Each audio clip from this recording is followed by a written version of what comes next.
여류 작가 유한재 씨가 쓴 책 가운데 우리를 영원케 하는 것이란 책이 있습니다. 그 책자에 아주 재미있고 의미 있는 이야기 하나가 나옵니다. 어느 날 하루살이와 메뚜기가 재미있게 놀고 있었습니다. 저녁이 되자 메뚜기 하는 말이, 얘야, 오늘 실컷 놀았으니 그만 놀고 내일 또 만나서 놀자라고 이야기하는 겁니다. 하루살이는 그 말이 무슨 말인지 도무지 이해가 될 수 없습니다.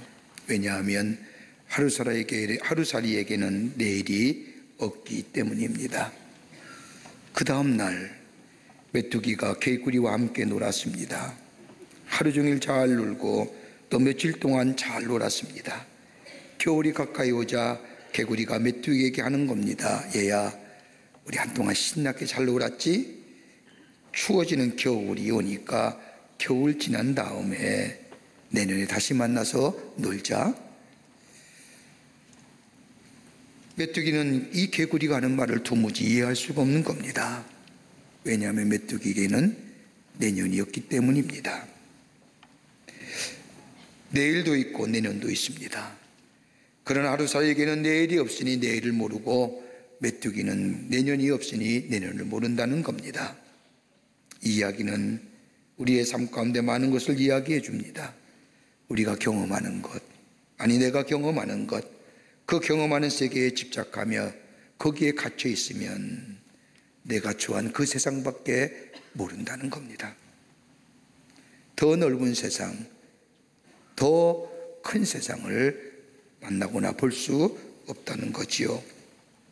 오늘 본문의 말씀은 한 과부에 관한 이야기입니다. 시돈 지방의 사르밧 과부라고 하는 여인이 살았는데 그 땅에 흉년이 들었습니다. 마지막으로 조금 남은 가루와 기름을 떡으로 만들어 먹고 아들과 죽으려 합니다. 그때 엘리야가 나타나서 떡을 줄 수 있겠느냐라고 묻습니다. 그러자 이 사르밧 과부가 엘리야에게 설명합니다. 나는 떡이 없고 다만 통에 한 움큼의 가루와 병에 기름이 조금 있습니다. 내가 마지막으로 나뭇가지를 주워와 내 아들과 함께 떡을 만들어 먹고 죽으려 합니다. 이 이야기를 들은 이 엘리야가 과부에게 말합니다. 내 말대로 하려니와 그것을 가지고 나를 위하여 떡을 하나 만들어 내게로 가져오고 그 위에 너와 내 아들을 위하여 떡을 만들면 어떠하겠느냐. 그러면 하나님이 그 통에 가루는 다하지 아니하고 그 병에 기름은 몹서지지 아니하리라 하셨느니라.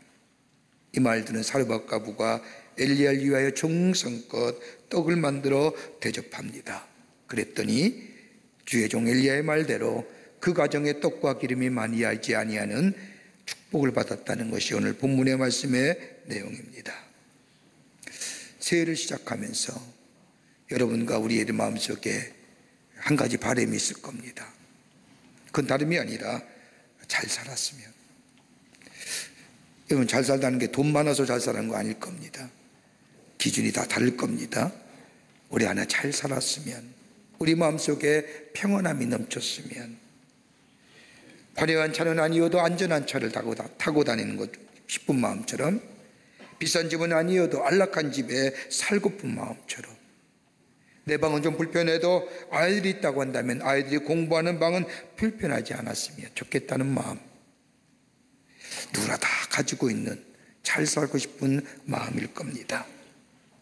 올해 이런 축복이 우리 모든 광림의 교우들과 더불어 우리 모든 그리스도인에게 넘쳐나기를 간절히 소망하는데, 오늘 본문의 말씀은 그 비결을 우리에게 가르쳐 줍니다.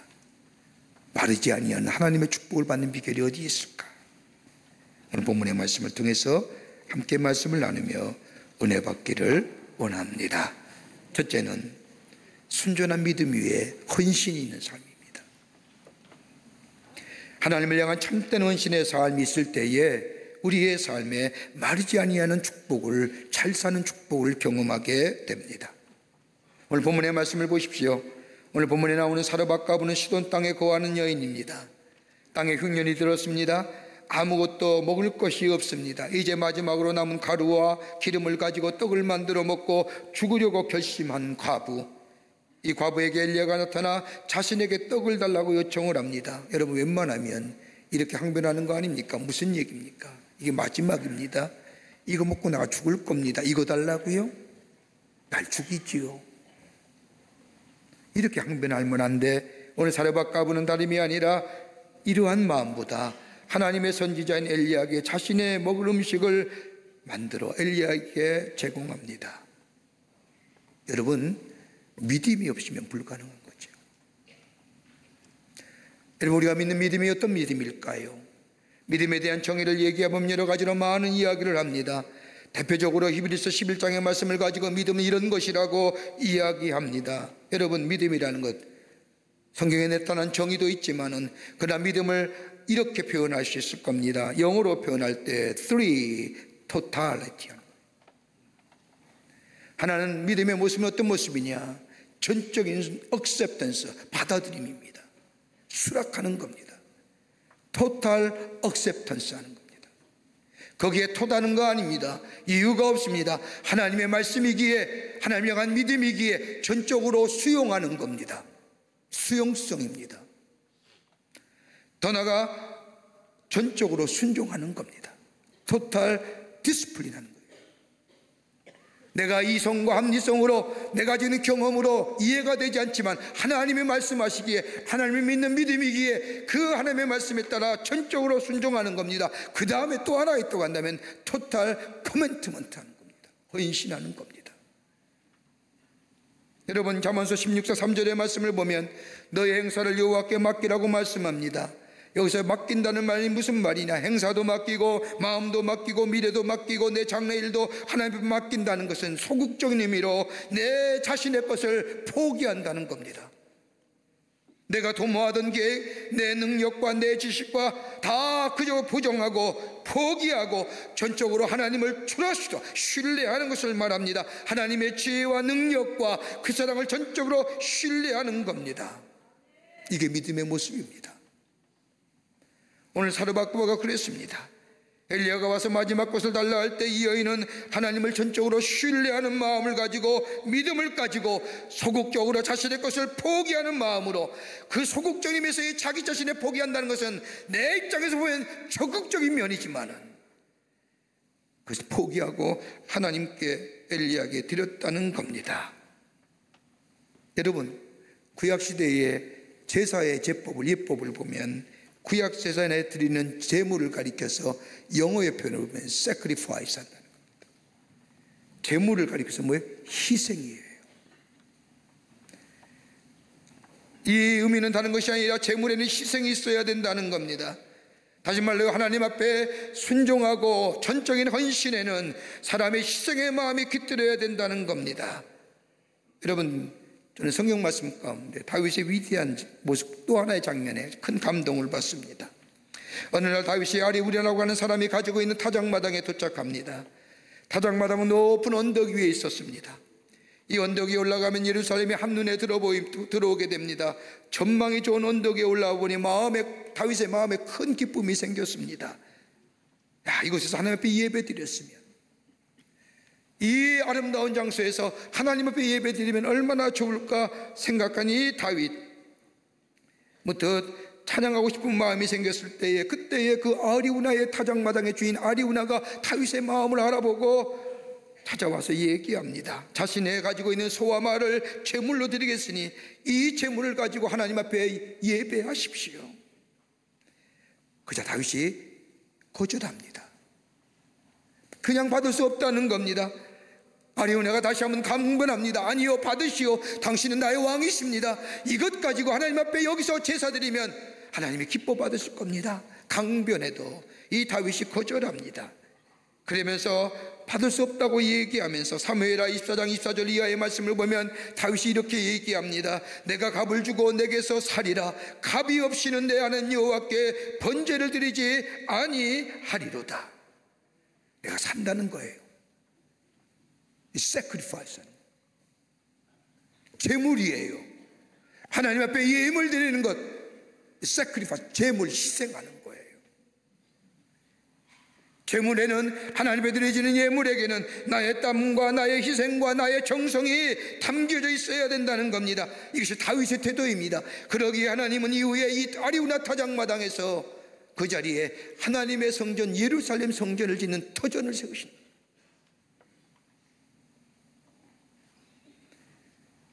여러분, 고린도후서 8장의 말씀을 보면 마게도냐 교회의 귀한 칭찬의 기사가 나옵니다. 마게도냐 교회 성도들이 당시에 모교인 예루살렘 교회 성도들이 기근을 인하여 어려움 당한다는 이야기를 듣자 헌금한지요. 여러분, 이 당시에 예수 믿는다는 게 그렇게 녹록지 않습니다. 지금처럼 자유롭게 예수를 믿을 수 있는 환경도 아닙니다. 왜냐하면 거기에는 뭔가 먹고 살려고 하면, 뭔가 장사라도 하면 가장 중요한 대목이 뭐냐? 나는 황제의 신하입니다. 황제의 백성입니다. 내가 황제를 믿습니다. 황제를 경배합니다. 이 고백이 없이는 길드라고 하는 상인조합에 들어가지도 못하고 먹고 사는 게 쉽지 않은 거예요. 예수 믿는 사람에게 당신은 황제를 믿습니까? 황제를 숭배합니까? 아니요, 나는 황제보다 예수를 믿소. 예수가 나의 주인 되시오. 여러분, 이렇게 고백하는 그리스도인이 먹고 산다는 게 쉬운, 어려운 일이에요. 그런데 그 마게도냐 교회 성도들이, 저 모교인 예루살렘 교회 성도들이 기근이라 어려움 당한다는 이야기를 듣자 정성껏 헌금하지요. 이런 사실을 한 사도 바울이 고린도후서 8장 2절과 3절의 말씀을 보면 마게도냐 교회 성도들을 위하여 칭찬합니다. 환난이 많은 시련 가운데서도 저희가 넘치는 기쁨과 극한 가난으로 저희가 풍성한 연보가 넘치도록 하게 하였으니라. 내가 증거하노니 저희가 힘들어할 뿐만 아니라 힘에 지나도록 자원하여 힘에 붙이도록 하는 거예요. 하나님 앞에 헌신이라는 거예요. 힘에 붙이도록 하는 거예요. 이게 믿음의 모습이에요. 오늘 마게도냐 교회는 힘에 넘치도록 했다는 겁니다. 여러분, 하나님의 은혜와 사랑을 아는 사람, 그리스도인입니다. 하나님 우리에게 주신 은혜와 사랑 안에서 살며 우리의 선한 목자가 되어주시고 우리의 삶을 인도하시며 내 안에 거룩한 영이 계시어 나를 이끌어 가실 뿐만 아니라 나를 만날 사람을 만나게 하시고 만나지 말아야 할 사람을 만나지 말게 하시며 할 말을 하게 하시며 하지 말아야 할 말을 하지 말게 하시는 성령의 인도함 받는 우리의 삶, 내 안에 예수가 계시고 내가 이 안에 예수가 내 삶의 주인 되심을 고백하는 삶, 이것이 그리스도인의 삶인 줄 믿습니다. 그렇다고 한다면 나를 구원하시고 나를 위해서 나와 함께 하셨던, 나를 인도하셨던 그 하나님을 향하여 그 말씀에 순종하여 그 말씀에 향하여 온전한 믿음을 가지고 sacrifice 하는 거예요. 지극히 당연한 거예요. 여기에 오늘 성경 말씀을 보십시오. 자기가 가지고 있는 전부인 그 한 가루 은금의 가루와 기름을 가지고 떡을 만들어 엘리야를 위하여 다 만들어서 제공할 때 하나님은 뭐라고 해요? 흉년 속에서도 마르지 아니하는, 하나님을 향하여 온전한 희생의 제물을 가지고 하나님 앞에 헌신하는 삶, 하나님 앞에 충성스레 쓰는 자에게 하나님은 저 사르밧 과부처럼 마르지 아니하는 기름과 마르지 않는 가루와 풍요로움의 축복을 허락해 주시는 줄 믿습니다. 이 신앙이에요. 제가 대전에서 살 때입니다. 제가 살던 집이 지금도 기억나지만 쭉 일자로 되어서 칸을 막아가지고 7가정인가 10가정이 사는 긴 집입니다. 화장실도 공동 화장실이었습니다. 아침에 본 줄 서는 분들이 제법 많았습니다. 여러분 다 기억나시죠? 어렵게 사신 분들 옛날에. 근데 우리 그 집 앞에 펌프가 있었습니다.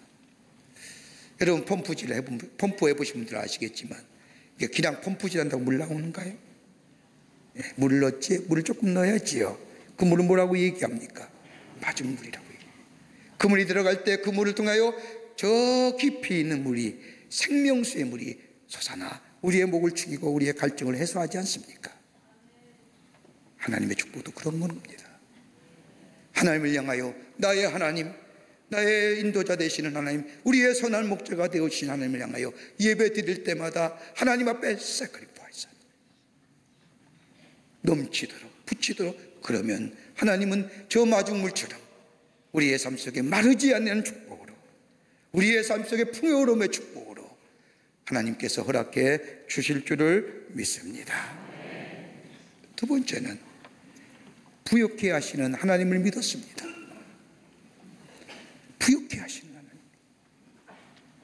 오늘 사르밧가브 가만히 보십시오. 엘리야의 이 어떻게 보면 부당한 요구에 그대로 순종합니다.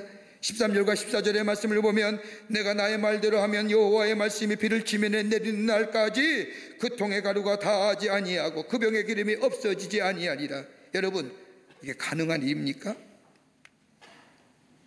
여러분, 우리가 어떤 일을 하기에 있어서는 거기에 합당한 이유와 원인을 찾죠. 이것을 가리켜서 합리성과 당위성과 목적성이라고 얘기합니다. 다른 말로 말하면 우리의 생각과 경험과 이성이 다른 말로 이치에 맞아야 일할 수 있는 겁니다. 여러분, 예수를 믿는 사람이나 예수 안 믿는 사람이 이거 똑같은 겁니다. 그런데 예수 믿는 사람이 세상의 사람들과 구별될 수 있다고 하는 거면 다른 것이 아니라 불합리해 보이더라도 내 이성과 내 경험과 내 생각이 다르다 할지라도 거기에 합리성과 당위성과 목적성이 나와 좀 다르다 할지라도 누가요? 하나님이 말씀하시기에 따라하는 겁니다. 이게 다른 점이에요. 인간의 생각에는 안 맞는다 하더라도 하나님의 말씀하시기에 그 말씀을 믿는 믿음으로 순종하고 나아가는 삶에 하나님 역사가 일어납니다. 여러분은 예수 믿고 와서 우리에게 들려온 하나님의 말씀 거기에 불순종하면 온전한 믿음의 자리에 선 거 아닙니다. 아직도 내 생각이 내 경험이 더 지혜롭고 내 경험이 내 생각이 더 좋다고 하나님보다 앞섰다는 거예요.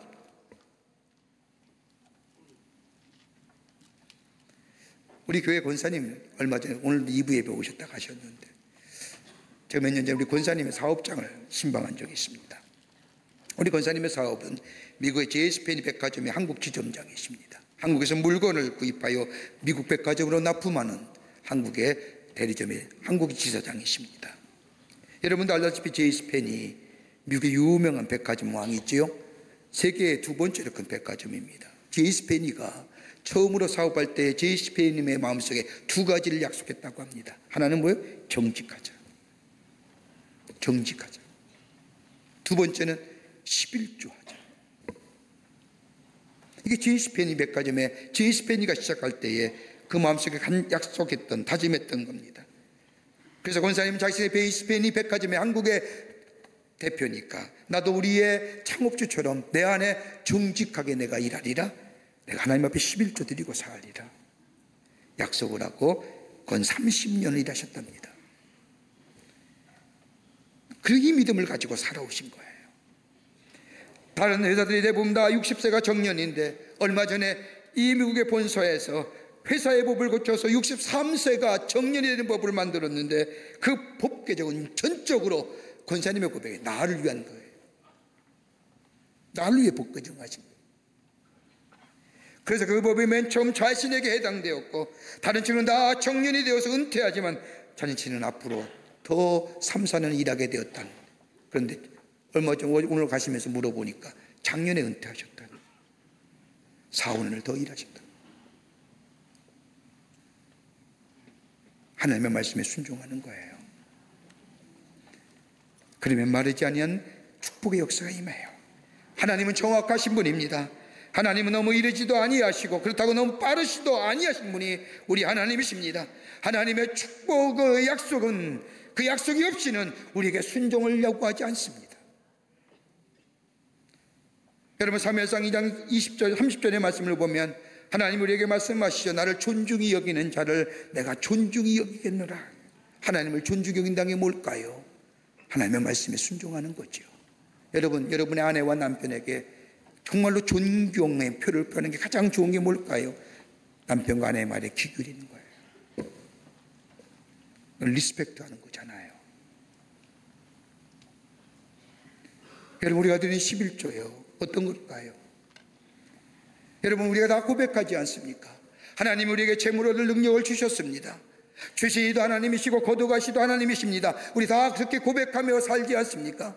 내가 아무리 땀 흘려도 하나님이 주시지 아니었으면 내 안에 열매가 없었을 겁니다 라고 고백하며 살지 않습니까? 믿습니까? 믿습니까? 이 고백이 있는 거예요.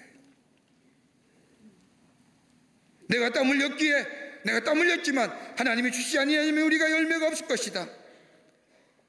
모든 것이 내 삶의 주인이시고 다 하나님이 우리에게 주신 것이라고 고백하며 사는 삶, 그 가운데 하나님의 11조 드리라는 것이 뭐예요? 대표성이에요. 하나님의 주권, 하나님의 것을 인정하는 거예요. 이거 드리는 자가 하나님이 다 주신이고 거둬가시도 하나님이시고 내가 땀 흘렸지만 하나님이 허락하셨기에 내 삶에 열매가 맺어졌습니다라고 고백하며 신앙의 자리에 서는 자예요. 이거 없으니까 안 돼요.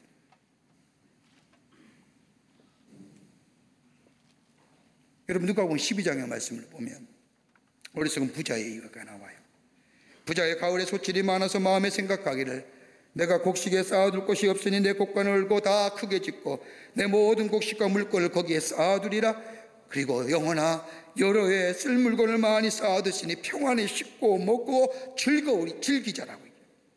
그때 하나님이 그 어리석은 부자에게 얘기하죠. 오늘 밤 내 영혼을 도로 찾아가면 그러면 내 준비한 것이 누구의 것이 되겠느냐. 여러분, 한번 생각해 보십시오. 땀 흘려 일했습니다. 풍성한 열매가 맺었습니다. 이젠 좀 쉴만한데 내 생명 사라져 봐요. 한 번도 선한 일 한 거 없어요. 좋은 일 한 일 없어요. 여러분, 누가복음 12장에 나온 어리석은 부자의 비유의 말씀을 보면 다 그 짧은 이해와 짧은 비유 말씀에 나 무려 13번이나 나만 생각하는 거예요. 다른 사람을 위하여 선한 일, 다른 사람을 위하여 나눠주는 일, 더 나아가 하나님을 위하여 헌신하는 일, 하나님 나라를 위하여 헌신, 아무것도. 그래, 잘 살고 잘 먹고 즐기자. 내 영혼 걷어가면 그 준비한 것이 누구 것이 되겠느냐. 여러분, 이처럼 험한 인생 어디 있습니까? 한 번도 하나님의 나라를 위해, 한 번도 이웃을 위해 선한 일을 해보는지요.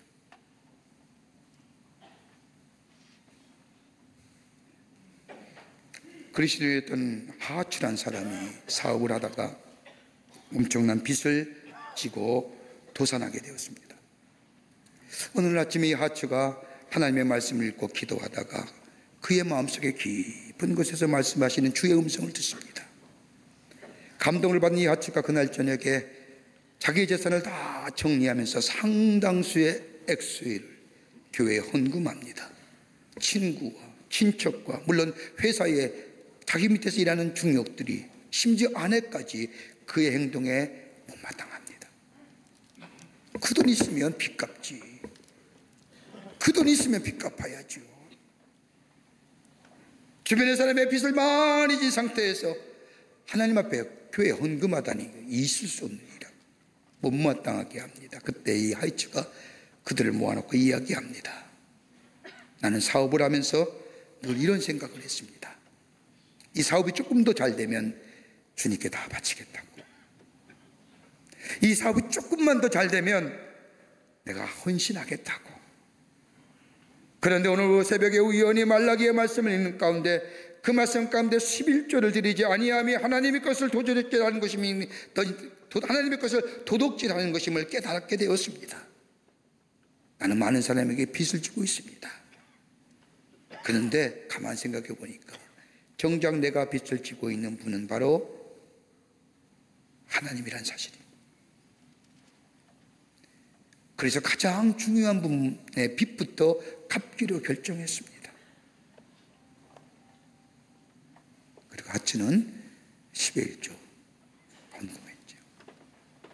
그 후에 하츠는 사업이 재기하여 성공하였고 신화적인 백만전자가 되었답니다. 여러분, 하나님을 향한 온전한 헌신, 하나님을 향하여 온전한 헌신뿐 11조의 삶을 통하여 축복받은 일이 너무너무 많아요.